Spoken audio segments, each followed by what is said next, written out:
Question number 41ங்க. நம்ம previous கிளாஸ்னுடைய salary head அப்படின்றதுல இருந்து நம்ம பார்த்துட்டு இருக்கோம்.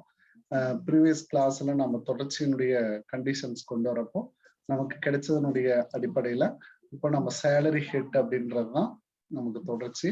அதுல வந்து இந்த ஆஸ்பெக்ட்ஸ்ல என்னென்ன கொஸ்டின்ஸ் எல்லாம் நமக்கு வருது அப்படின்றத நம்ம பார்க்க போறோம். Underground allowance is exempt up to how மச்ங்க?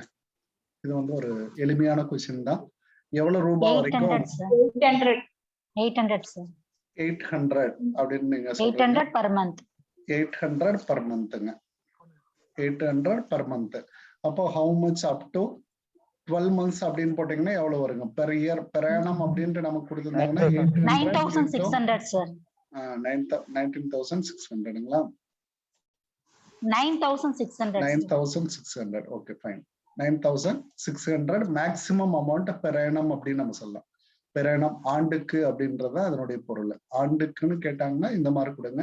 Per month அப்படின்னு கேட்டாங்கன்னா 800 பெர் மந்த்ங்க. இது ஸ்ட்ரைட் கொஸ்டின். ஒரு இந்த இடங்கள்லாம் வந்து நம்ம காட்டுறப்போ என்ன அப்படின்னா கொஸ்டின்ஸ் எடுக்கிறப்போ நீங்க அதெல்லாம் பார்க்கணும். நமக்கெல்லாம் இது கேட்க மாட்டாங்க அப்படின்னு நினைச்சிட்டு எதையுமே பார்க்காம இருக்கிறாதீங்க. எப்பயுமே கொஸ்டின்ஸ் பாத்தீங்க அப்படின்னா நம்மளோட இது வராது அப்படின்னு நினைச்சிருப்போம், அங்க அதை தான் கொஸ்டினா ரைஸ் பண்ணிருப்பாங்க. நமக்கு இது புரியலன்னு நினைச்சிருப்போம், அங்க பாத்தீங்கன்னா அது கொஸ்டினா இருக்கும். அதனால வந்து நீங்க கொஸ்டின் பொறுத்த அளவுக்கு எதையுமே வந்து கேர்லெஸ்ஸா நீங்க எடுத்துக்க கூடாது. அதனால எல்லா இதுக்கும் இம்பார்ட்டன்ஸ் கொடுக்குற மாதிரி நம்மளோட படிப்புகள் வந்து இருக்கணும் அப்படின்றதுக்கு இது நல்ல breathing time. You have the lot of time is there. அதனால please you have to continue for your ஸ்டடீஸ்ங்க. எல்லா நோக்கம் காரணரும் படிங்க. அடுத்தா பாத்தீங்கன்னா இந்த இன்கம் டேக்ஸை பொறுத்த அளவுக்கு பெரும்பாலும் எதுவுமே ப்ராப்ளமேட்டிக்கா கேட்கறதே கிடையாதுங்க. பெரிய அளவுக்கு நீங்க வந்து கண்டுபிடிக்கிற அளவுக்கு வந்து ப்ராப்ளம் எல்லாம் வருதில்லை. கொஸ்டின்ஸ் பாத்தீங்க அப்படின்னா ஸ்ட்ரைட்டா தான் கேட்டிருக்காங்க. எந்த டிஆர்பி கொஸ்டின்ஸ் நீங்க இது பார்த்தாலுமே எப்படி இருக்கும் அப்படின்னா ஸ்ட்ரைட்டாவே இருக்கும். அது பெருசா ஒண்ணும் கண்டுபிடிக்கல. லாஸ்ட் டிஆர்பில தான் வந்து ஹெச்ஆர்ஏவுல ஒரு சிலது கண்டுபிடிக்கிற மாதிரி கொடுத்தாங்க. பட் சேலரி இதுல எல்லாம் பாத்தீங்கன்னா ரொம்ப பெருசா கண்டுபிடிக்கிற மாதிரி எல்லாம் வரதே கிடையாது. ஹெச்ஆர்ஏ கூட இவன் கேட்டதே இல்லைங்க. அதனால ரொம்ப போட்டு ஸ்ட்ரெஸ் பண்ணாம எந்தெந்த இடங்கள்லாம் நமக்கு கேட்கறாங்க அப்படின்றத பார்த்து அந்தந்த இடங்களை வந்து ரைஸ் பண்ணி படிங்க. ரொம்ப யூஸ்ஃபுல்லா இருக்கும். Okay, exemption from leave travel concession. அடுத்த கொஸ்டினுக்கு போறோம். எல்டிசி அப்படின்னு சொல்லுங்க. Leave travel concession. டிராவலிங் அலவன்ஸை நம்ம பார்த்தோம். அதுல இருந்து இப்ப நம்ம லீவ் டிராவல் அப்படின்ற ஒரு கேட்டகரிக்கு நம்ம வரோம். Leave travel concession where journey is permitted by air is the economy class, airfare national carrier by dash route amount spend whichever is lower. அது இதுல என்ன அப்படின்னு பாத்தீங்க அப்படின்னா ஏர்லைன்ல போறதுக்காக நம்ம லீவ் டிராவல் கன்செஷன் நம்ம வாங்குறோம் அப்படின்ட்டா எந்த இதுக்கு நம்ம வாங்குவோம் அப்படின்னு சொல்லி கேட்டிருக்காங்க. இதை பத்தி ஒரு ப்ரீ நாலேஜ் எடுத்துடலாம். இது வந்து நமக்கு வந்து ஒரு புதுசு. அதனால வந்து ஒரு ப்ரீ நாலேஜ் எடுத்துக்கிட்டோம் அப்படின்னா இதுல வரக்கூடிய கொஸ்டின்ஸ் வந்து you are also able to follow இட்டுங்க. அதனால இதுல நீங்க பார்க்க முடியும். அதனால நான் என்ன செய்யறேன் அப்படின்னு பாத்தீங்கன்னா இந்த இடத்துல உங்களுக்கு ஒரு ப்ரீ நாலேஜ் கொடுக்கறதுக்காக இந்த லீவ் டிராவல் கன்செஷன் அப்படின்றத பத்தி மட்டும் தனியா எடுத்துறேங்க. இதுல பாருங்க, லீவ் டிராவல் கன்செஷன் அப்படின்ற இந்த கேட்டகரியை பொறுத்த வரைக்கும் டு ஹூம் யாராருக்கு அப்படின்றத நம்ம பாக்குறோங்க. இது வந்து யாராருக்கு அப்படின்றத நம்ம பாக்குறோம். அந்த அடிப்படையில பாத்தீங்க அப்படின்ட்டா இந்தியன் சிட்டிசன், ஃபாரின் சிட்டிசன் ரெண்டா நீங்க பிரிச்சுக்கிறீங்க. For employee and his family, for employee and his family Indian சிட்டிசனாக இருந்தா உங்களுக்கு எலிஜிபிளுங்க. நல்லா புரியுதான்னு பாருங்க. அண்ட் ஹிஸ் ஃபேமிலி அப்படின்றத நல்லா புரிஞ்சுக்கோங்க. அப்போ ஒரு பணியாளர், அவருடைய குடும்பம், அதுதான் நமக்கு ரொம்ப முக்கியம். பணியாளர் மற்றும் அவருடைய குடும்பம் அப்படின்னு நம்ம சொல்றோம். இதே பாத்தீங்கன்னா ஃபாரின் சிட்டிசன் கேட்டகரியில பாத்தீங்க அப்படின்னா employee, his spouse and children. அப்போ இதுக்கு என்ன சார் பொருள், இதுவும் ஃபேமிலி தானே அப்படின்னு எடுத்துக்கிட்டா ஹிஸ் ஓன் அப்படின்றதுதான் ரொம்ப முக்கியம். அவங்களோட என்டையர் ஃபேமிலிக்கு வந்து இது சப்போர்ட் பண்ணாது. இன்கேஸ் ஆஃப் ஜாயிண்ட் ஃபேமிலி அப்படின்னா வந்து ஃபாரின் சிட்டிசன்ல வந்து அது கவர் ஆகாது அப்படின்றான். அப்போ இந்தியன் சிட்டிசன்ல ஹிஸ் ஃபேமிலி அப்படின்றத ஒன்னா சேர்த்துக்க முடியும். அடுத்ததான் Indian citizen eligible amount of exemption. இது நம்ம ரொம்ப பார்க்க வேண்டிய ஒரு இதுங்க. அப்போ அமௌண்ட் ஆஃப் எக்ஸம்ஷன் வந்து யாராருக்கு வருது அப்படின்னு, இதுதான் வந்து பாலிடெக்னிக் டிஆர்பில நமக்கு கேட்கப்பட்ட கொஸ்டின் தான். டிஆர்பி பாலிடெக்னிக்ல இந்த வருஷம் நமக்கு கேட்டிருக்காங்க. 2021ல கேட்டிருக்காங்க. இதெல்லாம் இடங்கள் எடுக்கிறதுக்கு காரணம் என்ன அப்படின்னா, ஒரு இடத்துல ஒருத்தர் இந்த மாதிரி கொஸ்டின் ரைஸ் பண்றாங்க அப்படின்னாவே நமக்கு வந்து என்ன ஆகும், வேற ஏதாவது விஷயங்கள் அதுக்குள்ள இருந்தாலும் கேட்கறதுக்கு வாய்ப்பு இருக்கும் அப்படின்னு நினைச்சிட்டு நம்ம படிச்சிடறோம். அதனால அப்போ எல்டிசியை பொறுத்த வரைக்கும் இதுதான் நம்ம எல்டிசி, லீவ் டிராவல் கன்செஷன் அப்படின்னு சொல்லக்கூடியதுல இவருக்கு இந்தியன் சிட்டிசன் ஆக இருந்தா 2 ஜேர்னி, ரெண்டு தடவை போயிட்டு வந்துடலாம். பிளாக் ஆஃப் 4 years, 4 வருஷத்துக்கு இனிய பிளாக், ஒரு பகுதிக்கு பிளாக்னா இந்த இடத்துல பகுதி அப்படின்னு நம்ம சொல்லுவோம். எந்த பகுதிக்கு போறோமோ அந்த பகுதிக்கு 4 வருஷத்துல 2 தடவைகள் போயிட்டு வரலாங்க. இப்போ சிம்லா போறோம் லீவ் டிராவலுக்கு அப்படின்னு நீங்க பிளான் பண்ணீங்க அப்படின்னா அதுக்கு வந்து 4 வருஷத்துக்கு 2 டைம் அலவுடுங்க, 2 time allowed. If the employee has not availed the eligible journey in a block, நம்ம வந்து 4 வருஷத்துல போக முடியல, நாட் அவைல்டு எடுத்துக்க முடியல அப்படின்னா the benefit of one journey can be availed in the first year, next block of 4 years carry forward benefit. இன்னொரு வருஷத்துக்கு நீங்க கேரி ஃபார்வர்ட் பண்ணிக்கலாம்ன்றான். அப்போ முதலாவது வருடத்துல ஒரு தடவை நீங்க சிம்லா போயிட்டு வந்துட்டீங்க அப்படின்ட்டா அடுத்து உங்களுக்கு இன்னொரு 4 வருஷத்துல நீங்க இன்னொரு விசிட் போறதுனா கூட எடுத்துக்கலாம் அப்படின்னு சொல்றோம். அப்போ ஜென்ரலா வந்து 4 இயர்ல நீங்க டூ ஜேர்னி போய்க்கலாம். இன்கேஸ் ஃபர்ஸ்ட் இயர்ல ஒரு ஜேர்னி போயிட்டு மறுபடியும் நீங்க இன்னொரு ஜேர்னி வந்து அக்குமுலேட் பண்ணி வச்சிருக்கீங்க, அடுத்த ஒரு 3 வருஷத்துல போக முடியலன்னா கூட இன்னொரு வருஷம் சேர்த்தியும் நீங்க அந்த பெனிஃபிட்டை அட்டைன் பண்ணிக்கலாம் அப்படின்னு சொல்றதுதான் இந்த கான்செப்டுங்க. அதுக்காக தான் இந்த இடத்துல சொல்லியிருக்காங்க. இதுல என்ன அப்படின்னா எக்ஸம்ட் எவ்வளவு அப்படின்னு பாத்தீங்கன்னா actual expenditure incurred by the employee and his family on shortest route. இதுதானே நமக்கு கொஸ்டினா வந்திருக்கு பாருங்க. இதுதான் ரொம்ப ரொம்ப முக்கியமான பகுதிங்க. அப்போ குறுகிய பாதை அதுதான் ரொம்ப முக்கியம். ரொம்ப வேற எங்காவது போயிட்டு போகக்கூடாது. சிம்லா போறோம் அப்படின்ட்டா நம்ம தமிழ்நாட்டுல இருந்து இங்க போறோம் அப்படின்ட்டா டெல்லி போயிடுங்க, அவ்வளவுதான், ஸ்ட்ரெயிட் ரூட். நீங்க வந்து என்ன பண்ணக்கூடாது, பங்களாதேஷ் போய் அங்கிருந்து வரக்கூடாது, சைனா போய் அங்கிருந்து வரக்கூடாது. இந்த மாதிரி எல்லாம் நீங்க யூஸ் பண்ற அந்த ரூட் வந்து இருக்கக்கூடாது. ஏன்னா ஏர்ஃபேர் அப்படின்றது வந்து என்டையர்லி டிஃப்ரெண்டா இருக்கும். அதனால வந்து நீங்க அந்த மாதிரி ஒரு விஷயத்த எடுத்துக்கணும். ஷார்டஸ்ட் ரூட் அப்படின்ற ஒரு கேட்டகரிக்கு கொண்டு வரணும். இது என்ன அப்படின்னா ஃபாரின் சிட்டிசனை பொறுத்த வரைக்கும் நமக்கு என்ன பண்ணிருக்காங்க அப்படின்னா இது வந்து 2000 அசஸ்மெண்ட் இயர் 2003 and 4ல இருந்து இதை வந்து அபாலிஷ் பண்ணிட்டாங்க. இது வந்து அபாலிஷ்டுங்க. அதனால இதை பத்தி இனிமேல நம்ம படிக்க வேண்டாம். ஃபாரின் சிட்டிசன் நமக்கு தேவையில்லை. இந்தியன் சிட்டிசன் அண்ட் ஹிஸ் ஃபேமிலிக்கு லீவ் டிராவல் கன்செஷன் வந்து எலிஜிபிளா இருக்கு அப்படின்றத மட்டும் நம்ம தெரிஞ்சுக்கிட்டா போதும். இப்போ now it is our question பார்ட்டுங்க. நம்மளுடைய கொஸ்டின் பார்ட்டுக்கு நம்ம போயிடுறோம். ஜஸ்ட் இப்போ நம்மளோட கொஸ்டின்ஸை நம்ம பாக்குறப்போ உங்களால இப்போ ஏபிள் டு ஆன்சருங்க. இப்போ பாருங்க, exemption from leave travel concession where journey is permitted by air in the economy class. ஏர்லைன்ஸ்ல போறதுக்கான எக்கானமி கிளாஸ்ல நேஷனல் கேரியர்ல நம்ம எப்படி போகணுங்க, லாங்கஸ்ட், ஷார்டஸ்ட், கன்வீனியன்ட். அப்போ இதுல எந்த ரூட் உங்களுக்கு வருங்க, கன்வீனியன்ட் ரூட். இதுல வந்து ஷார்டஸ்ட் ரூட் அப்படின்றது வரும். கன்வீனியன்ட்னா வசதிக்கு தகுந்தாறு போல அப்படின்னு அர்த்தம். அது வந்து நீங்க இந்த இடத்துல எடுத்துக்க கூடாது. அப்போ ஷார்டஸ்ட் ரூட் அப்படின்றது தான் இதுக்கு வந்து கரெக்டான ஆன்சர் அப்படின்னு நம்ம சொல்லலாம். இதே ஆன்சருக்கு சரிங்க. அடுத்தது இதே மாதிரி exemption from leave travel concession, LTC தான் நம்ம எடுத்திருக்கோம். Leave travel concession where journey is permitted by ரயில்ல போற மாதிரி இருந்தா எதுவாக இருக்கும், rail fare by the shortest route, amount spend whichever is lower அப்படின்னு அர்த்தம். இதுல செகண்ட் கிளாஸ்ல போலாமா, ஜெனரல்ல போலாமா, ஏர் கண்டிஷனோட ஃபர்ஸ்ட் கிளாஸ்ல போலாமா அப்படின்னா இப்போ போறவங்களுக்கு எதுல நம்ம பர்மிட் கொடுக்குறோங்க, ஏர்லைன்ஸ்ல போறதுக்கே நம்ம பர்மிட் கொடுக்குறோம். அப்படின்றப்போ அதுல ஆகக்கூடிய காஸ்ட் நீங்க ட்ரெயின்ல போறீங்க அப்படின்னா பீயிங் யூட்டிலைஸ்டு அப்படின்றதான அதுக்கான பொருள். அப்போ வந்து நீங்க செகண்ட் கிளாஸ்ல போக தேவையில்லை. நீங்க என்ன பண்ணலாம் அப்படின்னா ஏர் கண்டிஷனோட ஃபர்ஸ்ட் கிளாஸே உங்களுக்கு எலிஜிபிள் அப்படின்றது அதனோட பொருளுங்க. அப்போ உங்களுக்கு பாருங்க லீவ் டிராவல் கன்செஷன் ஏர்லைன்ஸ்ல நீங்க போலாம். அடுத்தா பாத்தீங்க அப்படின்ட்டா இன் கேஸ் ஆஃப் ட்ரெயின் அப்படின்ட்டா நீங்க என்ன பண்ணணும், அதுல வந்து ஏர் கண்டிஷனோட ஃபர்ஸ்ட் கிளாஸ் ஃபர்ஸ்ட் ஏசில நீங்க போய்க்கலாம். ஃபர்ஸ்ட் ஏசில ட்ரெயின் ஆகுறதா ஃபர்ஸ்ட் ஏசி உங்களுக்கு அலௌடா இருக்கும். அதே மாதிரி பாத்தீங்க அப்படின்னா இதுலயும் அந்த வேர்டு ரொம்ப முக்கியம். Shortest route, amount spend whichever is லெஸ்ஸுங்க. அதான் புரியுதுங்களா, உங்களுக்கு கொடுக்கக்கூடிய அந்த அமௌண்ட், எம்ப்ளாயரால கொடுக்கக்கூடிய அமௌண்ட்டும் ஸ்பெண்ட் பண்ணது விச் எவர் இஸ் லெஸ்ஸோ அதுதான் உங்களுக்கான வேல்யூவாக இருக்கும் அப்படின்றத நல்லா பார்த்துக்கணும். அடுத்தது identified the employee who is not a specified employee. இந்த வேர்டு வந்து ரொம்ப முக்கியங்க. இந்த வேர்டு ரொம்ப முக்கியம். இத பத்தி ஏதாவது உங்களுக்கு ஒரு ஐடியா தெரியுதுங்களா? இந்த வேர்டு பாருங்க. சேலரி ஹெட்ல கண்டிப்பா இந்த வேர்டு சொல்லுவாங்க. இதுல யாரு வந்து நாட் ஏ ஸ்பெசிஃபைடு எம்ப்ளாயி அப்படின்னு கேட்டிருக்காங்க. அப்போ what you mean by specified employee? இப்போ நீங்க டிஸ்கஸ் பண்ணுங்க. Who is a specified employee? Specified employee-னா நீங்க யாரை சொல்லுவீங்க? சும்மா அப்படியே டிஸ்கஸ் பண்ணுங்க, ஒன்றும் பிரச்சனை இல்லை. சார் மேனேஜரியல் கீ பர்சன் இல்லாதவங்கள வந்து நம்ம ஸ்பெசிஃபைட் எம்ப்ளாயின்னு சொல்லலாம்.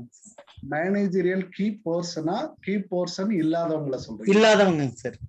இல்லாதவங்கன்னா இப்போ நீங்க நார்மலான எம்ப்ளாயிஸ் சொல்றீங்க? Yes sir. சரிங்க. வேற யாராவது? Director of the company. சரிங்க. அவங்க கீ மேனேஜரியல் பர்சன்ல வராங்களாமா? Yes sir. வரலாம் சார். வரதுக்கு சான்சஸ் இருக்கு சார். வரதுக்கு சான்சஸ் இருக்கும் இல்லைங்க. மேனேஜரியல் பர்சன் அப்படினாவே அதுல கண்டிப்பா அவங்க இருக்காங்க. இதுல அவங்க எல்லாமே இதுல வருவாங்க. அப்போ ஆடிட்டர், அடுத்த பாத்தீங்கன்னா அப்படின்னா செக்ரட்டரி. இது வந்து கம்பெனி லாவ்ல நம்ம படிச்சிருக்கோம் இல்லைங்க. கம்பெனி லாவ்ல ஒரு கீ மேனேஜரியல் பர்சன் அப்படின்னு வெரி குட்பா, அந்த நாலேஜ் இங்க கொண்டு வந்தீங்க. இப்போ ஸ்பெசிஃபைடு எம்ப்ளாயி கம்ஸ் அண்டர் நமக்கு என்ன ஆக்டுங்க? இது இன்கம் டாக்ஸ் ஆக்டுங்க. ஓகேங்களா? இன்கம் டாக்ஸ் ஆக்ட் 1961 பிரகாரம் ஸ்பெசிஃபைடு எம்ப்ளாயிங்கிற கேட்டகரி யாரெல்லாம் இருக்காங்க? இதுக்கு ஒரு செக்ஷன் கூட இருக்குமா? செக்ஷன் அண்டர் செக்ஷன் பாத்தீங்க அப்படின்னா 17(2)(3) அப்படின்னு சொல்லுவாங்க. இதெல்லாம் இந்த பர்சன்ல வந்து ஐடென்டிஃபை பண்றப்போ இதுல வந்து செக்ஷன் 2(3) அப்படின்னு சொல்லுவாங்க, ஸ்பெசிஃபைடு எம்ப்ளாயி. இதுல வந்து ஒரு 3 கண்டிஷன் இருக்குப்பா. இந்த 3 கண்டிஷனை நல்லா ஃபாலோ பண்ணிக்கோங்க. ஸ்பெசிஃபைடு எம்ப்ளாயி அப்படின்ற கேட்டகரி முழுக்க முழுக்க டைரக்டருக்கு தான் பொருந்தும். டைரக்டர் இது வந்து கரெக்ட். அவங்க சொன்ன ஒரு பாயிண்ட் வந்து கரெக்ட். டைரக்டர் அல்லது நாம எப்படி சொல்லலாம் அப்படின்ட்டா, நெக்ஸ்ட் கேட்டகரி பாத்தீங்க அப்படின்னா substantial interest of the company அல்லது 20% ஆஃப் த ஓட்டிங் ரைட்ஸுங்க. ஓட்டிங் ரைட்ஸ் அல்லது ஓட்டிங் பவர் அப்படின்னு நம்ம சொல்றோம் இல்லைங்களா. Voting power of the company, அந்த கம்பெனியினுடைய 20% ஓட்டிங் ரைட்ஸை அல்லது பவரை வச்சிருக்கிறவரு ஹேவிங் த சப்ஸ்டான்சியல் இன்ட்ரெஸ்ட் அப்படின்னு கூட இதுக்கு சொல்லலாம். இந்த வேர்டுக்கும் இதுக்கும் ஆல்மோஸ்ட் ஈக்குவல் தாங்க. அப்போ ஒரு என்ன சொல்லலாம் அப்படின்னா குறிப்பிடத்தகுந்த விருப்பத்தை அந்த இடத்துல வச்சிருக்காரு. அவரோட எல்லா இதுமே ரொம்ப முக்கியமானது அப்படின்னு அர்த்தம். அவரோட ரைட்ஸ் இந்த இடத்துல வந்து ரொம்ப முக்கியமானது. இந்த பாயிண்ட் இருக்கணும். அடுத்தா பாத்தீங்கன்னா gets a salary. Gets a salary, அது வந்து இன்க்ளூடிங் ஆல் பர்குசிஸ்டுங்க. இதுல வந்து நீங்க என்னென்னலாம் பர்குசிஸ்ட் கொடுக்குறீங்களோ எல்லாமே சேர்த்து எவ்வளவு இருக்கணும் அப்படின்னு பாத்தீங்க அப்படின்னா மோர் தேன் 50,000 பெர் annum. ஒரு வருஷத்துல 50,000க்கு மேல வாங்கணும். அவங்களதான் நீங்க என்னன்னு சொல்லணும் அப்படின்ட்டா மோர் தேன். அப்போ இந்த வாரத்து ரொம்ப முக்கியம். மோர் தேன் 50,000 பெர் annum. இந்த 3 கேட்டகரியில இருக்கக்கூடியவங்களை தான் நீங்க என்ன பண்ணணும் அப்படின்னா ஸ்பெசிஃபைடு எம்ப்ளாயி அப்படின்றத சொல்லுவீங்க. ஆர் போட்டுட்டே வரலாம். அப்ப டைரக்டர் அப்படின்றவங்க ஸ்பெசிஃபைடு எம்ப்ளாயி. அதர் கேட்டகரி பத்தி அவங்க சொல்லவே இல்லை. கீ மேனேஜரியல் பர்சனை வந்து நீங்க கொண்டு வராதீங்க. இன்கம் டாக்ஸ் ஆக்ட்ல ஒரே ஒருத்தருக்கு மட்டும்தான் கொடுக்குறாங்க. இப்போ ஓட்டிங் ரைட்ஸ் யாருக்கு இருக்கும்? ஆடிட்டருக்கு இருக்கா அப்படின்னு பாத்தீங்கன்னா கிடையாது. இதே பாத்தீங்க அப்படின்னா செக்ரட்டரிக்கு இருக்கா அப்படின்னா கிடையாது. யாருக்கு மட்டும் இருக்கும்? Director. Director being member of the particular கம்பெனிங்க. சோ தட் அவங்களுக்கு வந்து he is eligible for the voting rights. அப்போ அந்த ஓட்டிங் ரைட்ஸ் அப்படின்றது கேட்டகரி வரப்போ specified employee comes under income tax ஆக்ட்ல இந்த 3 கேட்டகரி தான் கொடுக்குறாங்க. அப்போ டைரக்டர் 20% ஓட்டிங் ரைட்ஸ் வச்சிருக்கக்கூடியவங்க அல்லது அதுக்கு இன்னொரு பேர் என்ன சொல்லலாம், substantial interest of the company அப்படின்னு சொல்லலாம். கெட்ஸ் எ சேலரி 50,000க்கு மேல இருக்கணும். புரியுதுங்களா? இந்த இன்க்ளூட்ஸ் இந்த ஸ்பெசிஃபைடு எம்ப்ளாய்க்கு என்னென்னலாம் பண்ணுவாங்க அப்படின்னு பாத்தீங்கன்னா இவங்க வந்து ரொம்ப முக்கியமான போர்ஷன் இல்லைங்களா. ஸ்பெசிஃபைடு எம்ப்ளாயி டைரக்டருங்கிறவங்க ரொம்ப முக்கியமான போர்ஷனா இருப்பாங்க. அவங்களுக்கு பர்குசிஸ்ட் எல்லாம் பாத்தீங்கன்னா நிறைய ப்ரொவைட் பண்ணிருப்பாங்க. காரு, கேஸ், அதர் ஃபெசிலிட்டிஸ் எல்லாம் ப்ரொவைட் பண்ணிருப்பாங்க. எம்ப்ளாயரால ப்ரொவைட் பண்ணப்பட்டிருக்கும். மெடிக்கல் ஃபெசிலிட்டி கொடுத்துருப்பாங்க. ஃப்ரீ டிரான்ஸ்போர்ட் கொடுத்துருப்பாங்க. கண்டிப்பா அவர் கூட்டிட்டு போயிடுவாங்க. அல்லது இன்னொன்னு பாத்தீங்க அப்படின்ட்டா எஜுகேஷன் ஃபெசிலிட்டிஸ் ஃபார் சில்ட்ரன் கொடுத்துருப்பாங்க. கேஸ், வாட்டர், எலக்ட்ரிசிட்டி பில்லு எல்லாமே வந்து கம்பெனி ப்ரூவ் பண்ணிக்கும். அடுத்தா பாத்தீங்கன்னா ஸ்வீப்பர், சர்வெண்ட் பொறுத்தளவுக்கு ஸ்வீப்பர் இருப்பாங்க, வாட்ச்மேன் இருப்பாங்க, கார்டனர் இருப்பாங்க. Everything provided by the employee. அப்படின்னா அவங்கள என்டையரா டேக் கேர் பண்ணிக்குவாங்கன்னு அர்த்தம். அப்போ அது எல்லாமே பர்பசிஸ்ட்ல தான் வரும். இதெல்லாம் ஆல் பர்பசிஸ்ட் எல்லாத்தையும் நீங்க இன்க்ளூட் பண்ணி தான் அவங்களுடைய சேலரி பெரானத்துக்கு நீங்க கன்சிடர் பண்ணணும். 50,000க்கு அதிகமாக இருக்கணும் அப்படின்றத ஞாபகத்தில் வச்சுக்கோங்க. 50,000க்கு அதிகமாக இருக்கணும். அதோட குறைவா இருந்துச்சு அப்படின்னா he is not a specified employee அப்படின்றத நீங்க கொண்டு வந்துடலாம். அப்போ employee who is a director, இது வந்து கரெக்டுங்களா? டைரக்டர், இது வந்து ஸ்பெசிஃபைடு எம்ப்ளாயில கன்சிடர் பண்ணலாம். அடுத்தது employee substantial interest. Substantial interest of the கம்பெனிங்கிறது பாயிண்ட் நம்பர் 2க்கு அந்த 20% ஓட்டிங் ரைட்ஸுக்கு இதுதான் சொல்லணும். Employee drawing and annual salary of 5 lakhs, அதுவும் கரெக்ட். அடுத்தா பாத்தீங்க அப்படின்ட்டா annual salary drawing salary 45,000, இது பாத்தீங்க அப்படின்னா below 50,000. below 50,000. அப்போ இவங்களை வந்து நம்ம என்ன பண்ணக்கூடாது அப்படின்னா இந்த இடத்துல who is notங்கிறதுக்கு பர்ஃபெக்ட். கரெக்டுங்களா? இங்க நாட்டு வந்திருக்குது, அப்போ இவர் மட்டும்தான் இல்ல அப்படின்னு அர்த்தம். அப்போ இவர் தான் அப்படின்றதுதான் இதனுடைய பொருள். இந்த பாயிண்ட் உங்களுக்கு நல்ல கிளாரிட்டியா புரிஞ்சிச்சப்பா? Specified employee. வேற யாராவது டவுட்ஸ் இருந்தாலும் நீங்க கேட்கலாம். கீ மேனேஜரியல் பர்சன்ல கொண்டு வராதீங்க. Income tax act only 1 person is called டைரக்டருக்கு மட்டும்தான் இந்த ஃபெசிலிட்டிஸ் வந்து சொல்றாங்க. Value of rent free unfurnished accommodation. இந்த பர்னிஷ்டு, அன்ஃபர்னிஷ்டு இந்த மாதிரியான விஷயங்கள் நம்மளை போட்டு கொஞ்சம் குறைஞ்சுக்கிட்டே இருக்கும். இதுக்கு ஒரு ப்ரீ நாலேஜ் எடுத்துக்கிட்டோம் அப்படின்னா கொஞ்சம் ஈஸியா இருக்கு. யாருக்கெல்லாம் வந்து பர்னிஷ்டு, அன்ஃபர்னிஷ்டு இந்த மாதிரியான விஷயங்கள் எடுத்துக்கலாம். இதுவும் வந்து நமக்கு ஒன் ஆஃப் த இம்பார்ட்டன்ட் பர்பசிஸ்ட் தான். அதனால இதையும் நம்ம போய் எடுத்துக்கலாங்க. இப்போ பர்னிஷ்டு, அன்ஃபர்னிஷ்டு அப்படின்ற இந்த கேட்டகரிக்கு நான் உங்களை கூட்டிட்டு வரேன். இப்போ பாருங்க, valuation of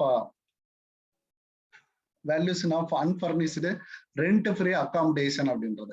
rent free accommodation அப்படின்ற இந்த கேட்டகரியில 17(2) of 1. இப்போ நம்ம ஒண்ணு பார்த்தோம், எல்டிசின்னு பார்த்தோம். ஸ்பெசிஃபைடு எம்ப்ளாயிங்கிறத ஒண்ணு பார்த்தோமாப்பா. ஸ்பெசிஃபைடு எம்ப்ளாயி 2 of 3ங்கிறத பார்த்தோம் இல்லைங்க. 17(2) of 3 வந்து ஸ்பெசிஃபைடு எம்ப்ளாயிங்கிறத பார்த்தோம்.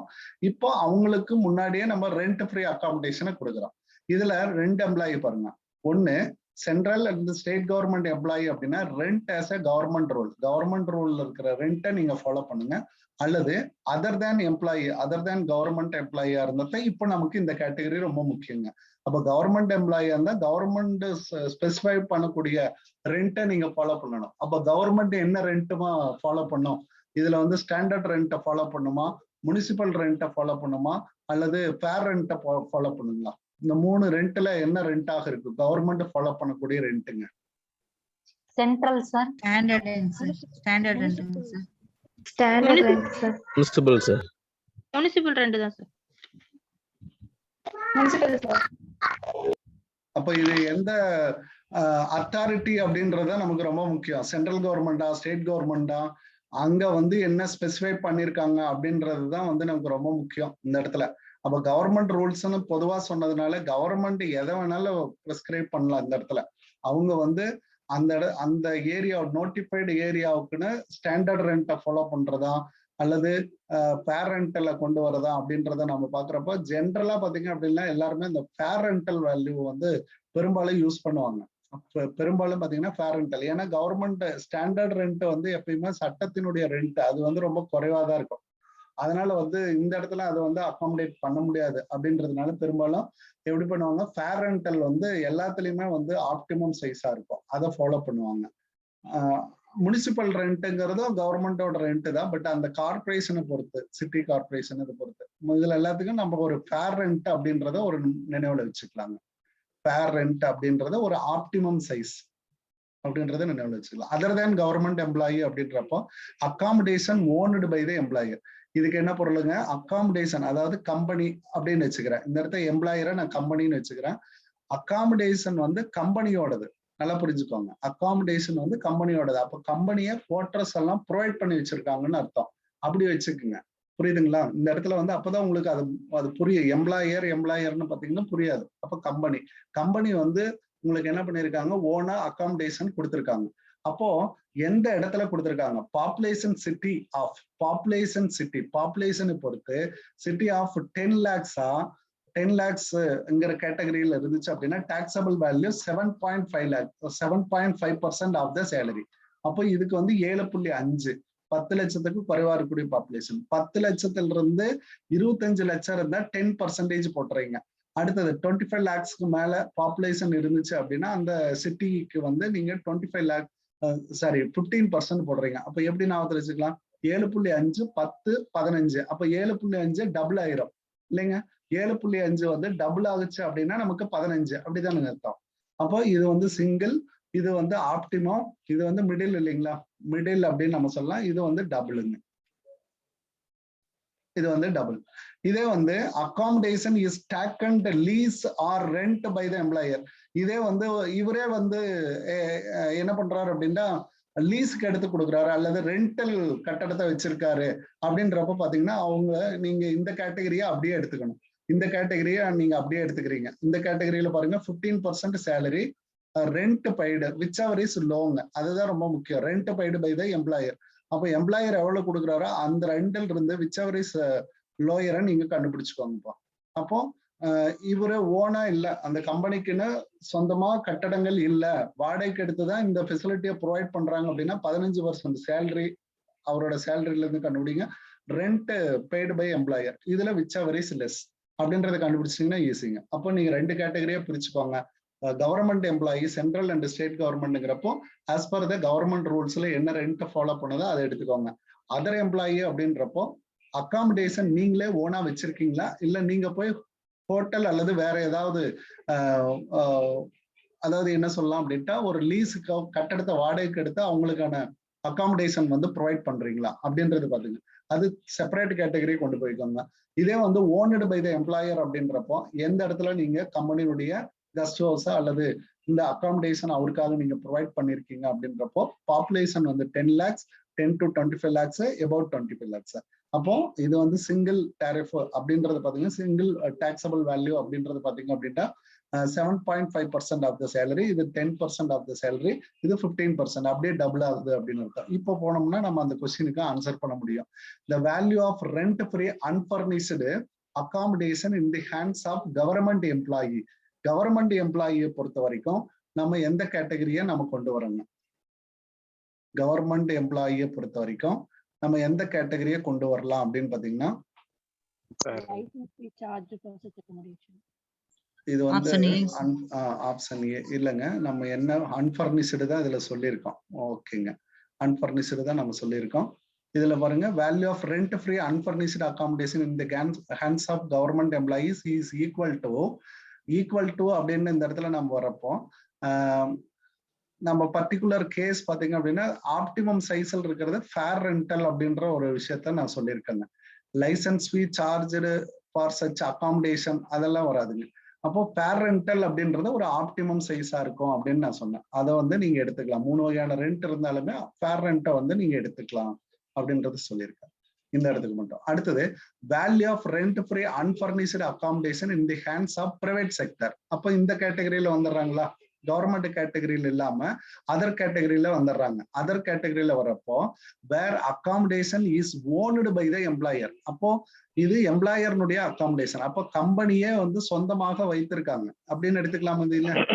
அப்போ கம்பெனி வந்து சொந்தமாக வச்சிருக்கப்போ இதுல நீங்க எப்படி சொல்லலாம் 7.5 அடுத்தா பாத்தீங்க அப்படின்னா 10 இன்னொரு கேட்டகரி நமக்கு என்ன கேட்டகரிங்க 15. இந்த கிளாசிபிகேஷன் உங்களால பிரிக்க முடிஞ்சதுன்னா இது கண்டிப்பா நீங்க ஆன்சர் பண்ணிடலாம்.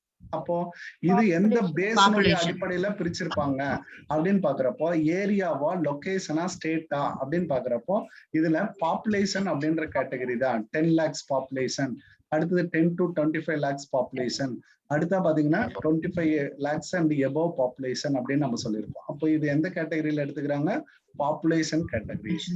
பாருங்க நமக்கு கேள்வி வந்துச்சுனாலும் உங்களால அது ஈஸியா ஹேண்டில் பண்ண முடியும்.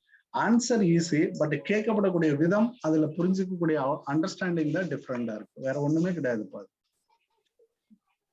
அடுத்தது value of rent free unfurnished accommodation இந்த ஹேண்ட்ஸ் ஆஃப் பிரைவேட் செக்டர்ன்டா ரெண்டா பிரிச்சுட்டு வந்துருங்க. பிரைவேட் செக்டர் அப்போ இந்த கேட்டகரியில. வேற the accommodation owned by the employer, அப்போ இதுவும் எந்த கேட்டகரி?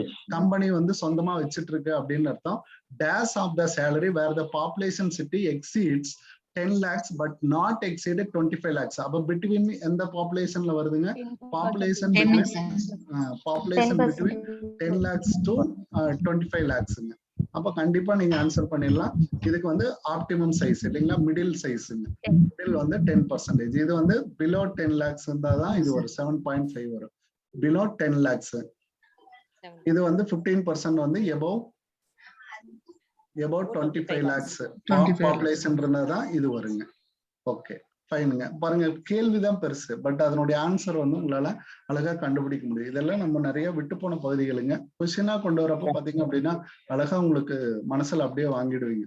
அதுக்காக அடுத்தது value of rent free unfurnished accommodation in the hands of private செக்டர்ன்ட்டா அப்போ ரெண்டாவது சைடு வந்துருங்க.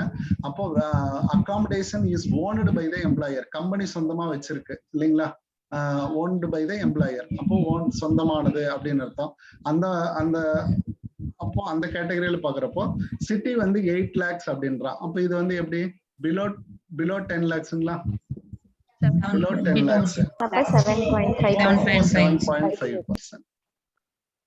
கரெக்டா பொருத்தம். அது பாருங்க ஒரு நல்ல அண்டர்ஸ்டாண்டிங் கிடைச்சிடும். சின்ன சின்ன விஷயங்கள் எடுக்கிறப்போ அந்த இடத்துல வந்து ஒரு அண்டர்ஸ்டாண்டிங். இனிமேல அன்ஃபர்னிஷ்டு அகாமடேஷன்லாம் வந்தா பயப்பட மாட்டோம், கரெக்டா சொல்லிடும். அதுக்காக அந்த இடங்கள் வந்து கொஸ்டினோட சேர்த்து அப்படியே கொண்டு வராங்க. Okay fine. இப்ப பாருங்க 49 சொல்லுங்கம்மா. சார் இது ஹவுஸ் ப்ராப்பர்ட்டில நம்ம ஃபேர் ரெண்ட்னு பாக்கும்போது நியர் அதே ஏரியால இன்னொரு மத்த வீட்ல என்ன ரெண்ட் வாங்குறாங்களோ அதுதானே சார் ஃபேர் ரெண்ட்? ஆமா ஆமா ஆமா ஆமா ஆமா. அப்போ இந்த இடத்துல வரும்போது அது ஃபேர் ரெண்ட் எடுத்துக்கோமா இல்ல லைசன்ஸ் ஃபீ எடுத்துக்கோமா சார் இங்க ஃபர்னிஷ்டுக்கு வரும்போது? இந்த இடத்துல லைசன்ஸ் ஃபீங்கிறது எதுமா சொல்றாங்க சார்? ஃபர்ஸ்ட் ஒரு licence fee charged for such அது வந்து அகாமடேஷன் கவர்மெண்ட் தானே சார் டிட்டர்மைன் பண்ணுவாங்க. ஆக்சுவலா லைசன்ஸ் ஃபீ வந்து கவர்மெண்ட் டிட்டர்மைன் பண்ணுவாங்க சார்.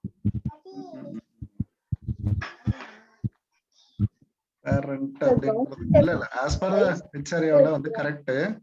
இது வந்து சார்ஜ்டு ஃபார் சச் அகாமடேஷன் இல்லைங்க. லைசன்ஸ் ஃபீ அப்படின்றது இருக்கு இல்லைங்க, உரிம கட்டணம் இல்லைங்க. இது வந்து கவர்மெண்ட்டுக்கு தான் செலுத்துவோம் இல்லைங்க.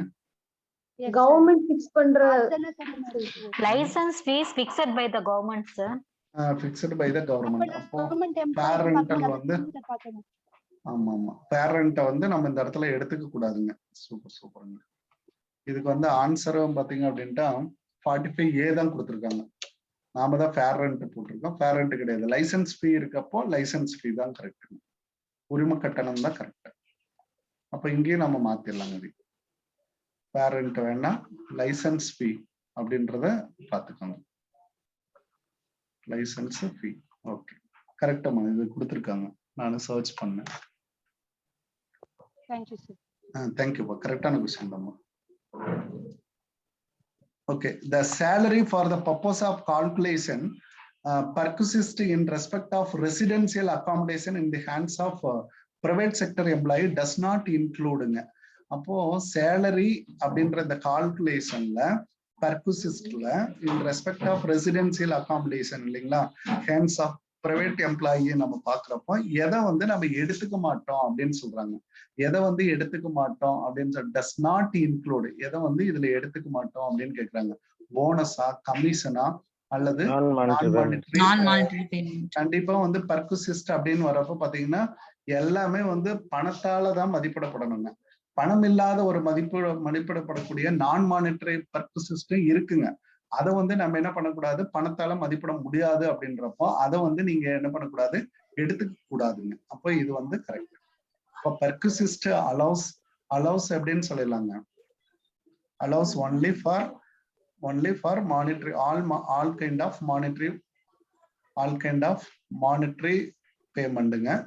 Monetary payment plus monetary payment அது கூட நம்ம சேலரி அப்படின்றதுல எல்லாமே இன்க்ளூட் ஆயிரும் இல்லைங்களா. அது கூட சேலரி பேசிக்கு பிளஸ் போனஸ் கமிஷனு இதெல்லாமே நம்ம சேர்த்திடுவோம். போனஸ், கமிஷனு, டிஏ இந்த மாதிரி எல்லா விஷயங்கள் எல்லாமே சேர்த்திடுவோம். பேசிக்கான எல்லா விஷயங்களும் சேர்த்திடுவோம். Plus all kind of monetary purposes எல்லாமே இதுக்குள்ள நீங்க சேர்த்துடணும் அப்படின்றத அது உங்களுக்கு கரெக்ட். அடுத்தது while computing perquisite in respect of interest free loan. அதாவது இன்ட்ரெஸ்ட் ஃப்ரீ லோன் அப்படின்ற கேட்டகரியில the base interest rate shall be taken into account. இந்த கொஸ்டின் எங்காவது நீங்க பாத்திருக்கீங்களா, அல்லது உங்களால டக்குன்னு போட்டீங்க அப்படின்னா நீங்க என்ன ஆன்சர் போடுவீங்க அப்படின்னு சொல்லுங்க. SBI sir. Reserve bank of India. அவங்க பாருங்க ஜென்யூனா சொல்றாங்க, ரிசர்வ் பேங்க் ஆஃப் இந்தியா போடுறோம். எல்லார் மைண்ட்லயும் அது இருக்கும் கண்டிப்பா. ரிசர்வ் பேங்க் ஆஃப் இந்தியா தான் வந்து இன்ட்ரெஸ்ட் ரேட்டை வந்து பிக்ஸ் பண்றாங்க அப்படின்ற மாதிரி இருக்கும். ஆனா இந்த கொஸ்டினை பொறுத்த அளவுக்கு இன்ட்ரெஸ்ட் ஃப்ரீ லோனை வந்து பேஸா எதை எடுத்துக்க சொல்றாங்க அப்படின்னா அடிப்படையாக எடுத்துக்கொள்ள வேண்டியது அப்படின்னு சொல்லி நம்மளோட இதுல கொடுத்திருக்காங்க. எடுத்துக்கொள்ள வேண்டிய பேங்க் அப்படின்னு கொடுத்திருக்கிறதுல பாத்தீங்க அப்படின்னா ஸ்டேட் பேங்க் ஆஃப் இந்தியா தான் கொடுத்திருக்காங்க.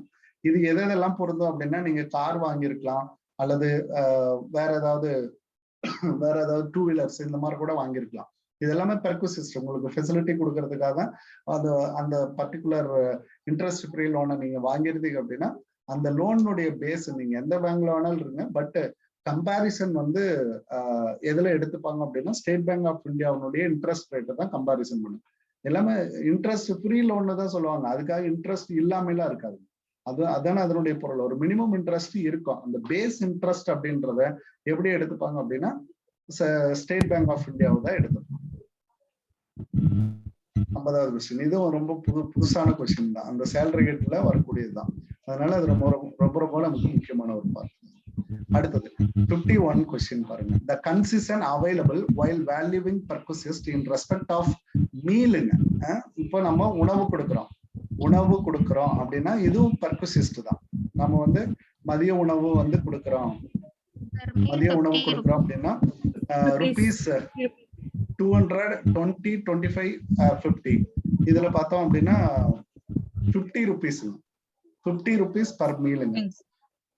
இப்போ வந்து 50 rupeesங்க, அதை நீங்க கொடுத்துக்கலாம். உணவு பர்குசிஸ்ட், உணவு வசதிகளை ஏற்படுத்தி தரோம் அப்படின்றப்போ அது வந்து நமக்கு இதுல வருங்க. Concession available for perquisite 50.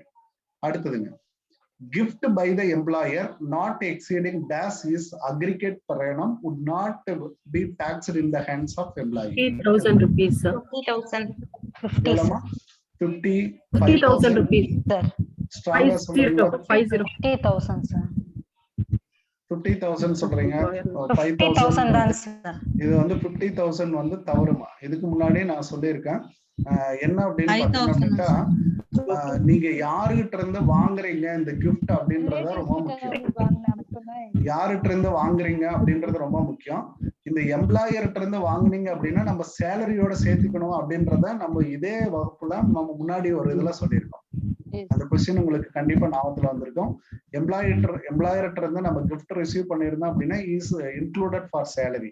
அதனால புரிஞ்சுக்கோங்க. இப்போ இந்த கிஃப்ட் அப்படின்ற கேட்டகரி வரப்போ இது வந்து நமக்கு ஒரு பெரிய கன்ஃபியூஸ் பண்ணும். யாருகிட்ட இருந்து நம்ம கிஃப்ட் வாங்குறோம் அப்படின்றத நீங்க தெரிஞ்சுக்கிட்டீங்க அப்படின்னா இந்த இடத்துல டெஃபினட்டா பண்ணிடலாம். அந்த இதுக்காக நான் உங்களுக்கு என்ன பண்றேன் அப்படின்னா ஒரு பிரிவா நான் பிரிச்சு காட்டுறேங்க இந்த கிஃப்ட் அப்படின்ற கேட்டகரி. இப்போ நான் வந்து எக்ஸாமுக்கு ப்ரிப்பேர் பண்றப்ப எப்படி பண்ணிருப்பேன் அப்படின்றதான் உங்களுக்கு நான் சொல்லி காட்டுறேங்க, வேற ஒண்ணுமே கிடையாது. இந்த கிஃப்ட்ங்கிற கேட்டகரி மட்டும் எல்லா இடத்துலயும் கன்ஃபியூஸ் ஆகிட்டே இருக்கு. அதனால நான் என்ன பண்ணேன் அப்படின்னா பிரிச்சுட்டு 2 கேட்டகரியா பிரிக்கிறேங்க. ஒண்ணு எக்ஸம்டட் கேட்டகரி, எப்ப எக்ஸம்ட் ஆகும் அப்படின்ற ஒரு கேட்டகரி ஆகும். இன்னொன்னு பாத்தீங்க அப்படின்னா டாக்ஸபிள் எப்ப ஆகும் அப்படின்ற ஒரு கேட்டகரியாவும் நான் பிரிக்கிறேன்.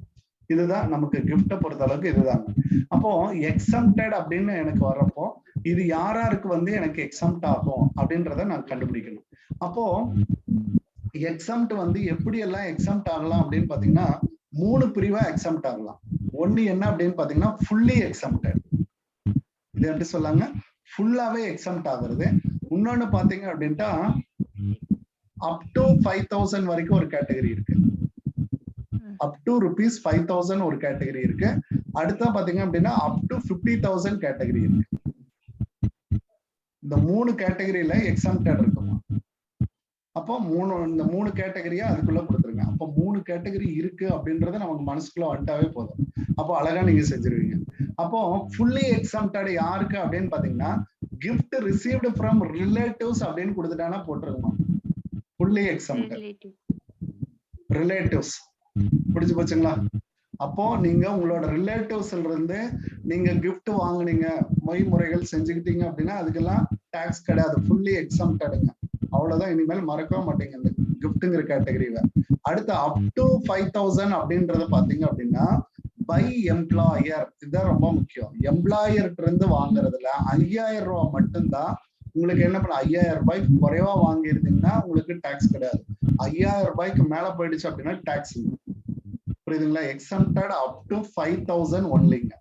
அடுத்தது இந்த இடத்துல பாத்தீங்க அப்படின்னா 50,000 யாருகிட்ட அப்படின்னு நீங்க பாத்தீங்க அப்படின்னா இந்த இடத்துல டாக்ஸபிள் அதர்ஸ் அப்படின்னு எனி அதர்ஸ் அப்படின்னு கொடுத்துருங்க. இவங்க 2 பேருக்கு தாண்டி எல்லாருமே அதர்ஸ் தான் இல்லைங்களா?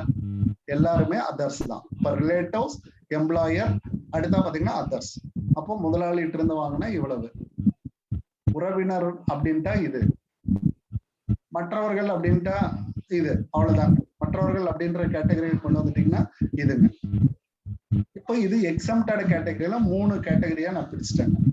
What you mean by taxable அப்படின்னா டைரக்டாவே எனக்கு டாக்ஸபிள்ல எது சார் வரும் அப்படின்னு பாத்தீங்கன்னா பிசினஸ்ல எனி பிசினஸ் கிஃப்ட். பிசினஸ்ல இதெல்லாம் சர்வ சாதாரணமா நடக்கும் இல்லைங்களா? பிசினஸ் பெருசாகிறப்ப பிசினஸ்ல கிஃப்ட் கொடுக்கறது, கிஃப்ட் வாங்குறது வந்து இயல்பாவே நடக்கும். அந்த எனி பிசினஸ் கிஃப்ட் ஏதாவது இருந்தாலே எல்லாமே டாக்ஸபிள், எல்லாமே டாக்ஸபிள். பிசினஸ்ல கொடுக்கக்கூடிய கிஃப்ட் அப்படின்றது என்டையர்லி டாக்ஸபிள். இனிமேல் இந்த கேட்டகரியை நீங்க கிளாரிட்டியா பண்ணலாம். உங்களுக்கு வந்து மறந்தே போகாது. கிஃப்ட் அப்படின்னாவே 2ஆ பிரிச்சிருங்க. எக்ஸம்ட் அப்படின்னு ஒண்ணு பிரிங்க, இன்னொன்னு என்னன்னு பிரிங்க, டாக்ஸபிள்னு பிரிங்க. எக்ஸம்ட்ல fully exempted up to 5000, up to 50,000. இந்த இடம் தான் வந்து டிஆர்பி பாலிடெக்னிக்ல கேட்டதுங்க. டிஆர்பி பாலிடெக்னிக் எக்ஸாம் 2021ல கேட்டிருக்காங்க. இது கேட்டிருக்காங்க. அப்போ 50,000 யாருகிட்ட? அதர்ஸ். இண்டிவிஜுவல் அப்படின்ற ஒரு வார்த்தையை யூஸ் பண்ணிருக்காங்க. அதர்ஸ் அப்படின்றதுக்கு பதிலாக இண்டிவிஜுவல் அப்படின்ற ஒரு வார்த்தையை யூஸ் பண்ணிருக்காங்க. அப்ப பாருங்க, இண்டிவிஜுவல்னா தனிநபர்கள், வேற யாரு வேணாலும் இருக்கலாம். அப்போ இந்த 2 கேட்டகரி கண்டிப்பா இருக்க மாட்டாங்க. ரிலேட்டிவ்ஸும் முதலாளியும் நம்ம சொல்ல மாட்டோம் இல்லைங்களா? அதர்ஸ் இவங்க எல்லாம் உறவு, புரியுங்களா? ஏதேனும் ஒரு ரிலேஷன்ஷிப் இருக்கு. இதுல வந்து இண்டிவிஜுவல் அப்படின்றதுல ரிலேஷன்ஷிப் கொண்டு வர முடியாது. தனி நபர்களுக்கானது அப்படின்னு சொல்லியிருக்கோம் அதர்ஸ் வாங்குறது அப்படின்னு. அப்போ gift by the employer, okay, not exceeding is aggregate per annum. அதுதான் ரொம்ப முக்கியம். வருடத்திற்கே இருக்கணும். வருடத்திற்கே பாத்தீங்க அப்படின்னா நாட் டாக்ஸ்டு. எவ்வளவு அமௌண்ட் ஆஃப் எம்ப்ளாயி இருக்கலாம் அப்படின்னா 5,000 அப்படின்றதா இதுக்கு கரெக்டான ஆன்சர். ஓகேப்பா, இது உங்களுக்கு புரிஞ்சிச்சாப்பா இந்த கேட்டகரி, இந்த இடம்? Yes sir. Okay fine. இதெல்லாம் என்ன பண்ணிக்கணும் அப்படின்ட்டா ஒவ்வொரு இடத்துல நீங்க நல்லா நோட் பண்ணி வச்சிடணும். இதெல்லாம் நோட் பண்ணி வச்சிட்டீங்கன்னா உங்களுக்கு எப்பயுமே மறக்காது. வந்துச்சுன்னா கண்டிப்பா பிரிச்சு இதை செஞ்சிருவீங்க. இந்த மாதிரி படிச்சாதான் படிப்புங்க. இப்படிதான் படிக்கணும். இப்படிதான் படிச்சு நாலேஜா மாத்திட்டீங்கன்னா போதும். அங்க போனா கரெக்டா உங்களால ஐடென்டிஃபை பண்ண முடியும். Okay fine. Any doubt?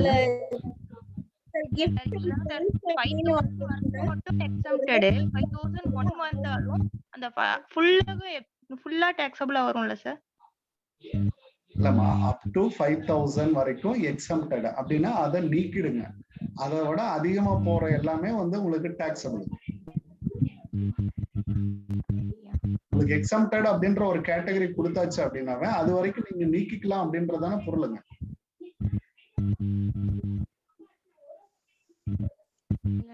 புரியுதமா? 5,000 வரையும் அதுல 5,001 வந்துட்டாலும் கூட அந்த 5,001க்கும் டாக்ஸபிள் அப்படிங்கிற மாதிரி 5,001க்கு டாக்ஸபிளுங்களா? 5,000 என்டையரா 5,001க்கு டாக்ஸபிளான்னு கேக்குறீங்களா? அப்படின்னா அதுக்கு மீனிங்கே இல்லையாமா? அதுக்கு டாக்ஸபிள்ல வரும் அப்படிங்கிற மாதிரி சொன்னாங்க. அப்படியா? சரி, இது வேணா நான் ஒரு கிளாரிட்டி பண்ணிட்டு சொல்றேன். அது என்னங்கிறது கேட்டுக்கலாம். Okay fine. அப்போ இல்ல 50,000 ரூபாய் வரைக்கும் கிஃப்ட் எல்லாம் எலிஜிபிள் தான்மா.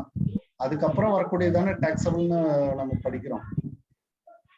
இப்ப இந்த தேர்ட் கேட்டகரி பாத்தீங்க அப்படின்னா 50,000 ரூபாய் வரைக்கும் நம்ம எலிஜிபிள் தானே. அதுக்கப்புறம் மிச்சம் வரக்கூடியதுதான் ரிமைனிங் அமௌண்ட். அப்ப என்டையர் அமௌண்ட்டுக்கு டாக்ஸபிள் அப்படின்றது கிடையாது.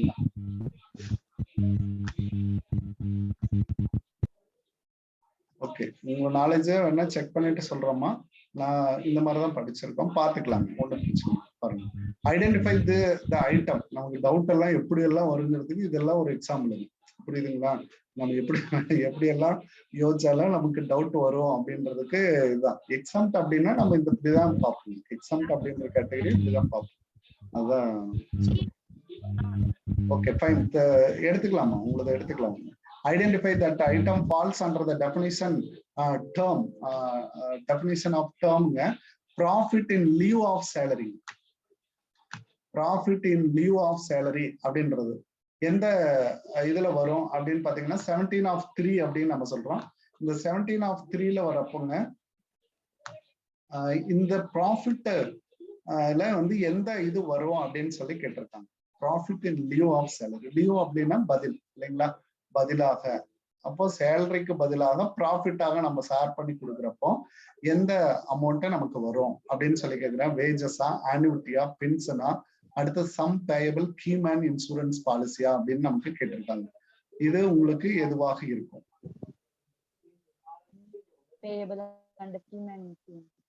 இது பெருசா இருக்கிறதுனால ஏமா இல்ல இது முன்னாடி நீங்க படிச்சிருக்கீங்களா? மத்த எல்லாமே சேலரியில வரும். வெரி குட், வெரி குட், நைஸ்மா. இது எல்லாமே சேலரியில வரும். அதனால இது வந்து கீமேன் இன்சூரன்ஸ் பாலிசி இருக்கலாம் அப்படின்னு நீங்க கன்சிடர் பண்றது வந்து கரெக்ட்.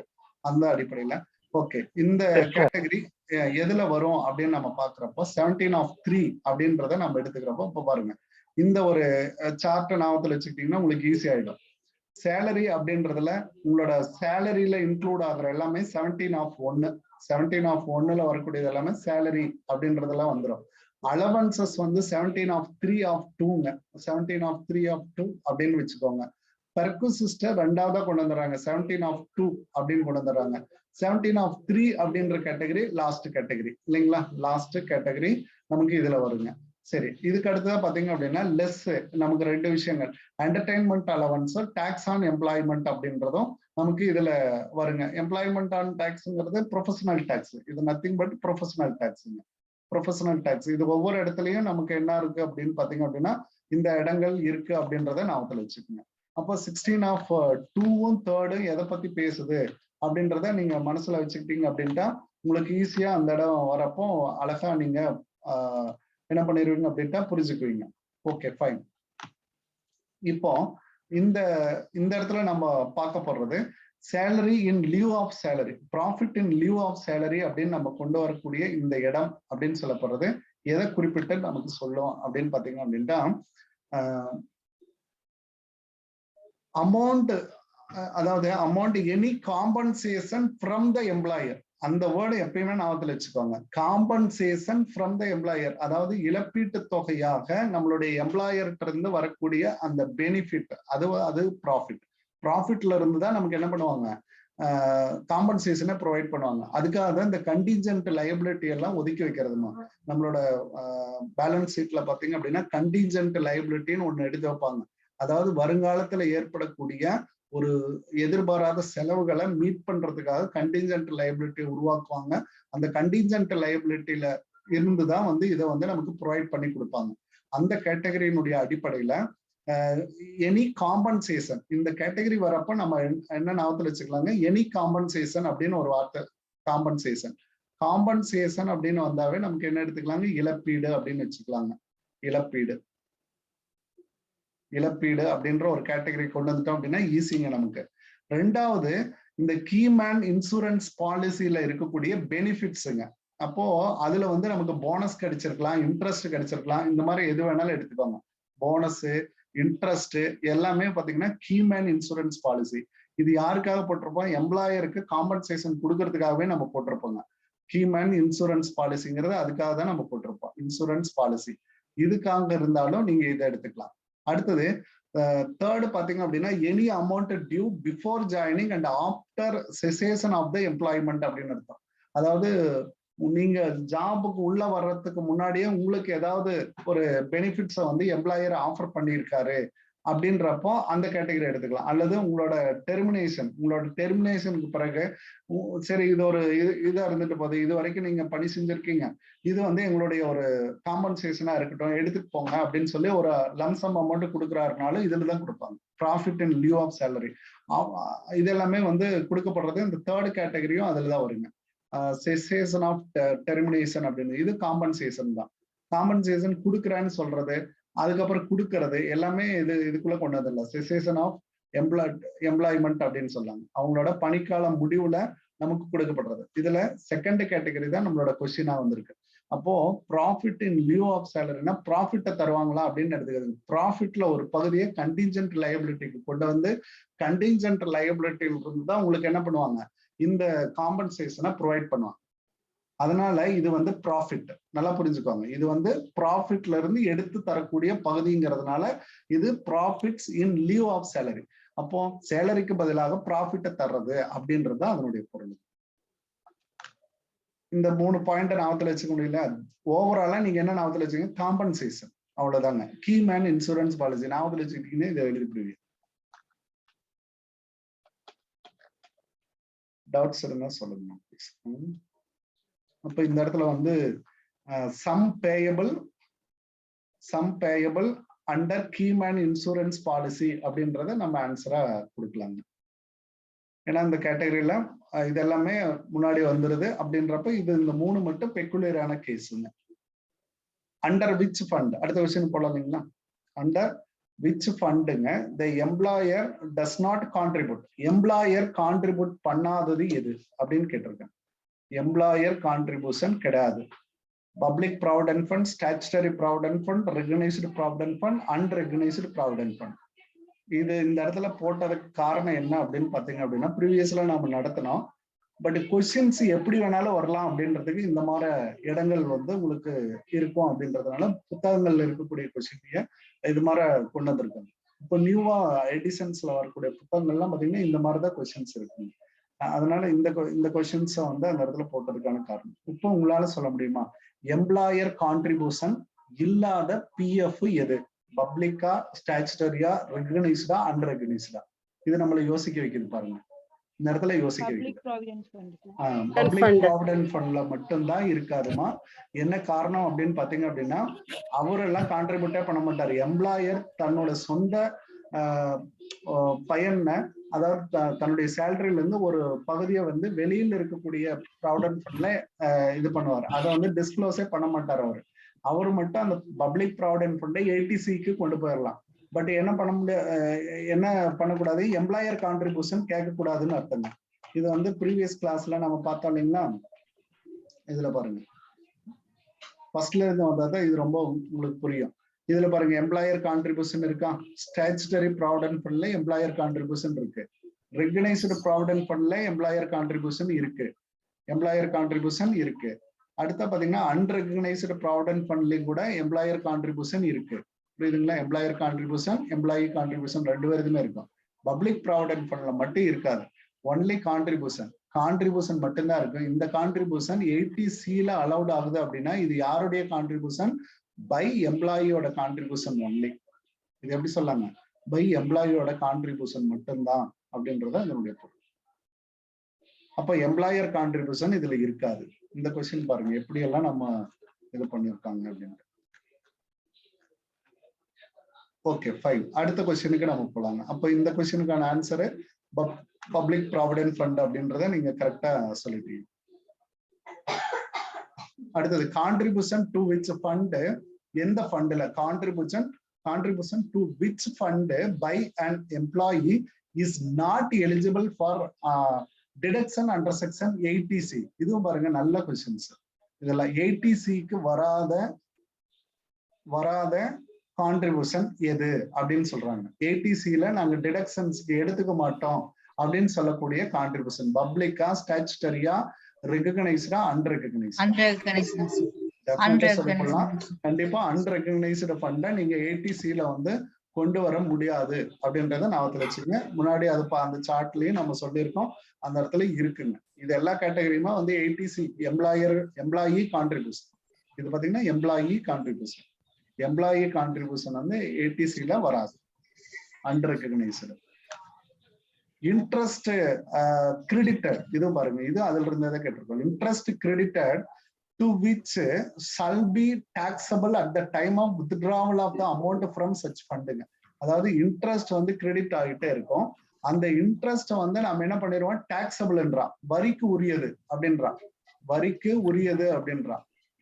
அதாவது ப்ராவிடன்ட் ஃபண்டுக்கான இன்ட்ரெஸ்ட், நல்லா புரியுதான்னு பாருங்க, ப்ராவிடன்ட் ஃபண்டுக்கான இன்ட்ரெஸ்ட் டாக்ஸிற்கு உரியது. அப்போ வட்டி, கூடிய வட்டி அப்படின்னு நம்ம சொல்லலாம். கூடிய வட்டி எதுக்கு உரியதுங்க, வரிக்குரியது. அப்ப எந்த ஃபண்டுல அப்படின்னு நம்ம பாக்குறப்போ அன்ரெகனைஸ்டு ப்ராவிடன்ட் ஃபண்டு தான் இருக்கும். இந்த ரெண்டுக்குமானது அதையும் போய் ஒரு வாட்டி பார்த்துட்டோம் அப்படின்னு கிளாரிட்டி ஆயிக்கலாம். 55, 56.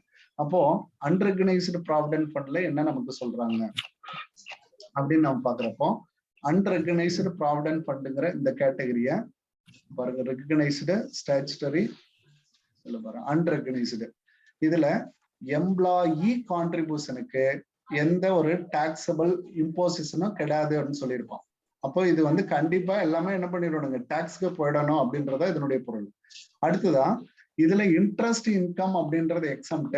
அதுல பாத்தீங்க அப்படின்னா interest on employees contribution taxable under the head of எங்க போயிடுதுங்க, அதர் சோர்சஸ்க்கு போயிடுதுன்றான்.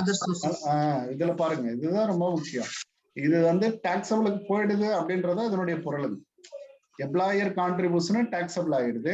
அடுத்த பாத்தீங்கன்னா இன்ட்ரெஸ்டும் பாத்தீங்க அப்படின்னா ஹெட்டிங்ல சேலரியில பாத்தீங்கன்னா எம்ப்ளாயர் கான்ட்ரிபியூஷன் இன்ட்ரெஸ்டும் வந்து டாக்ஸபிள் ஆயிடுது. அதே சமயம் பாத்தீங்கன்னா இங்க எக்ஸம்ட் ஆகிற மாதிரி, சேலரியில நமக்கு எக்ஸம்ட் ஆகிற மாதிரி இருந்தாலும் அடுத்த பாத்தீங்கன்னா இன்கம் ஃப்ரம் அதர் சோர்சஸ்ல போய் ஆட் ஆகுது. அப்போ ஏதோ ஒரு இடத்துல வட்டிங்கிற இடத்துல அது என்ன ஆயிடுதுங்க, டாக்ஸ் மாறி போயிடுது அப்படின்றத இதனுடைய பொருள். அப்போ அந்த 2 கேட்டகரிக்கான எக்ஸ்பென்சஸ், அந்த 2 கொஸ்டினுக்கான பதிலும் உங்களுக்கு அங்கேயே உங்களுக்கு கிடைச்சிருது. ரெண்டுமே அன்ரெகனைஸ்டு தான். அப்ப அந்த சார்ட்டை வந்து திரும்ப 2-3 விஷயங்கள் எழுதி பாத்தீங்க அப்படின்னா உங்களுக்கு அந்த ப்ராவிடன்ட் ஃபண்டுங்கிற கேட்டகரியும் மறந்து போகாது. அது ஒரு சின்ன சார்ட் தான், அதை வந்து அழகா நீங்க ரிட்டர்ன் பண்ணி பாருங்க. அதுல கேட்டாங்க அப்படின்னா நம்ம கரெக்டா செஞ்சிடணும், விட்டுறக்கூடாது. அதுதான் ரொம்ப முக்கியம். அடுத்த கொஸ்டின் போவாங்க. 57.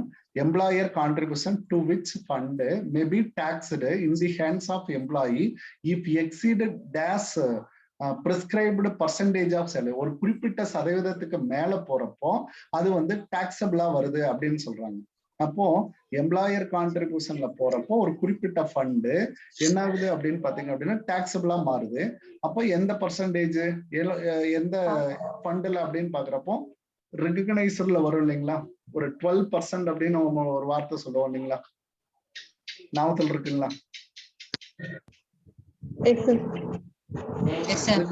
சம்மோட ஒண்ணு போட்டிருந்தோமா, அதாவது 12%, 9.5% அப்படின்னு ஒண்ணு கொடுத்தது, 4.5% கூட ஒரு ஆன்சர் சொன்னீங்க இல்லைங்களா, அந்த ஒரு கொஸ்டின் அதோட அடிப்படை தான். அப்போ 12%க்கு கவர்மெண்ட் பிரிஸ்கிரைப் பண்ணிருப்பாங்க. அந்த 12% மிகையாகாம பாத்துக்கணும். அப்போ மிகையாச்சு அப்படின்றப்போ அது வந்து டாக்ஸபிளாக மாறும், இன்ட்ரெஸ்ட் கிரெடிட் ஆகுறது. அதையும் நீங்க பாத்துக்கணும். இல்ல இதுக்கு வந்து 7.5% நினைக்கிறேன், அதை செக் பண்ணிடுங்க சார். அது 12% சார். 12% வந்து சேலரி. எம்ப்ளாயர் கான்ட்ரிபியூஷன் இது வந்து வட்டி வந்து 9. Employer contribution 12%, 9.5%. இன்ட்ரெஸ்ட் வந்து 9.5%. ஃபைன். இன்ட்ரெஸ்ட் வந்து 9.5, எம்ப்ளாயர் கான்ட்ரிபியூஷன் வந்து 12%. அவருடைய கான்ட்ரிபியூஷன், முதலாளியினுடைய கான்ட்ரிபியூஷன் வந்து 12%, இன்ட்ரெஸ்ட்னு வரப்போ 9.5 வரணும். அந்த ரெண்டையும் கன்ஃபியூஸ் ஆகாம கொஞ்சம் எழுதி பார்த்துக்கலாம். ஓகே, அப்போ 9.5க்கு மேல போறப்போ ஆட்டோமேட்டிக்காவே அது டாக்ஸபிளா மாறிடுங்க. அப்போ அந்த கேட்டகரியை நம்ம இதை சொல்றோம். ஓகே, நெக்ஸ்ட் கொஸ்டின் 58ங்க. 58. Out of the following which interest income is not exempt from tax. டாக்ஸ்ல இருந்து எக்ஸம்ட் ஆகாது அப்படின்னு சொல்றாங்க. Not exempt. அப்ப நாட் எக்ஸம்ட் அப்படின்னாலும் இதுக்கு என்ன பொருள் தாங்க, டாக்ஸபிள் அப்படின்றதான பொருள். கரெக்டாமா? இந்த question not Yes, sir. Exempt ஆகாது அப்படின்னாவே டாக்ஸபிள்னு தான் பொருள். இது எந்த இதுல வரும்? அப்ப எந்த ஃபண்ட்ல உங்களுக்கு என்ன ஆகும் அப்படின்ட்டா இன்ட்ரெஸ்ட் இன்கம் வந்து டாக்ஸபிள் ஆகும். எந்த ஃபண்ட்ல? ஒரு ப்ராவிடன்ட் ஃபண்ட்ல, சேமநல நிதியில் சேமநல நிதி இன்ட்ரெஸ்ட் இல்லைங்களா? நல நிதி இன்ட்ரெஸ்ட் வந்து டாக்ஸபிளுக்குரியது. வட்டி இல்லைங்களா? வட்டி வந்து வரிக்குரியது அப்படின்னு நம்ம சொன்னோம் அப்படின்னா கண்டிப்பா அது வந்து அன்ரெகனைஸ்டு ப்ராவிடன்ட் ஃபண்ட் தான் இல்லைங்களா? Interest on unrecognised provident fund. நமக்கு இப்படியும் கேள்விய மாத்தலாம். அதனால அதையும் நல்லா கிளாரிட்டியா நம்ம படிச்சுக்கணும். which the following is not taxable as income under the head of salary. இது வந்து not taxable.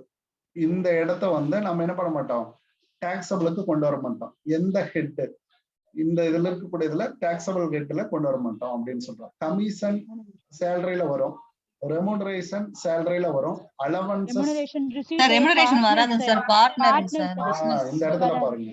Okay fine, super சூப்பருங்க, கரெக்டா கண்டுபிடிச்சிட்டியா. Remuneration received by a partner அப்படின்றப்போ is not comes under salary ஹெட்டுங்க. அப்போ ஃப்ரீ அகாமடேஷனுங்கிறது பர்குசிஸ்ட் இல்லைங்களா? இது வந்து பர்குசிஸ்ட். இது டி வந்து பர்குசிஸ்ட் இன்க்ளூடடுங்க. அலவன்சஸ் இன்க்ளூடடுங்க. அடுத்து கமிஷனு இன்க்ளூடட். அப்ப இது மட்டும் நாட் இன்க்ளூடட் இந்த ஹெட்ஸ் ஆஃப் சேலரிங்க இல்லைங்களா? சேலரி ஹெட்ல வராது. அப்போ எந்த ஹெட்ல வருங்க? Business Income business and professional Income from loss. business, sir. Business Income and from business or business தான். Profits and gains. Profit and business gains. தான் சார் வரும். அந்த பிசினஸ் இன்கம் தான் நம்ம கொண்டு போறோங்க. ஓகே, இந்த இடத்துல remuneration received by a partner. இது ப்ரீவியஸ்லி क्वेश्चन கொடுத்திருக்கேன். இந்த இடத்துலயும் இப்படி கேட்டிருக்காங்க அப்படின்றதுக்காக. Gratuity received by a government employee, இதெல்லாம் fully exempt. Fully exempt. Fully எக்ஸம்ட்ங்க. ஃபுல்லி எக்ஸம்ட் சூப்பரான क्वेश्चंसங்க. இதெல்லாம் டைரக்ட் क्वेश्चंसாக நமக்கு இடம்பெறக்கூடியது. இன்னைக்கு பார்த்தோம் அப்படின்னா நம்ம 2-3 விஷயங்கள் புதுசா பார்த்திருக்கோம். ஒன்னு கிஃப்ட், அதை கிளாரிட்டி பண்ணிட்டோம். ஸ்பெசிஃபைடு எம்ப்ளாயி அப்படின்றத கிளாரிட்டி பண்ணிட்டோம் இல்லைங்களா? கிஃப்ட நம்ம நல்லா தரவு பண்ணியாச்சு. அடுத்தா பாத்தீங்கன்னா ரெண்டாவது ஸ்பெசிஃபைடு எம்ப்ளாயி. ஸ்பெசிஃபைடு எம்ப்ளாயி அப்படின்ற கேட்டகரியை நம்ம தரவு பண்ணிட்டோம். அடுத்தது profit in lieu of salary அப்படின்றதையும் நல்லா பண்ணியிருக்கோம். லியூ ஆஃப் சேலரி அப்படின்றதையும் நல்லா பண்ணியிருக்கோம். அடுத்தா பாத்தீங்க அப்படின்னா இந்த ப்ராவிடன்ட் ஃபண்ட் அப்படின்றதுல சின்ன சின்ன கொஸ்டின்ஸ் வந்து மாறி மாறி நமக்கு கேட்கப்படுறதுக்கு வாய்ப்புகள் இருக்கு அப்படின்றத அதையும் ஒரு கிளான்ஸ் நம்ம பார்த்துறோம். அப்போ இது எல்லாமே பாத்தீங்க அப்படின்னா சேலரி ஹெட்ஸ்ல என்டையர்லி நியூங்க. நியூ அப்படின்னா எக்ஸிஸ்டிங்ல இருக்கிறதா கொஸ்டின்ஸா பாக்குறப்ப நமக்கு புதுமையா தோன்றது. அதனால இது வந்து முக்கியத்துவம் தரக்கூடிய ஒரு பகுதியாக இந்த 3 பகுதிகளும் உங்களுக்கு அமைஞ்சிருக்கும். சேலரி ஹெட்ல இந்த பார்ட் 1, 2, 3 3 வகுப்புகளா நம்ம போட்டிருந்தோம். இந்த 3 வகுப்புகளுமே உங்களுக்கு ரொம்ப உபயோகமானதாக இருக்கும் அப்படின்றத எதிர்பார்க்கிறோம். மறுபடியும் நம்ம அடுத்த தகவல்களோட மறுபடியும் நம்ம அடுத்த ஒரு வகுப்புல நம்ம சந்திப்போங்க. வேற ஏதாவது கேட்கணும் அப்படின்ட்டா எங்கிட்ட கேட்டு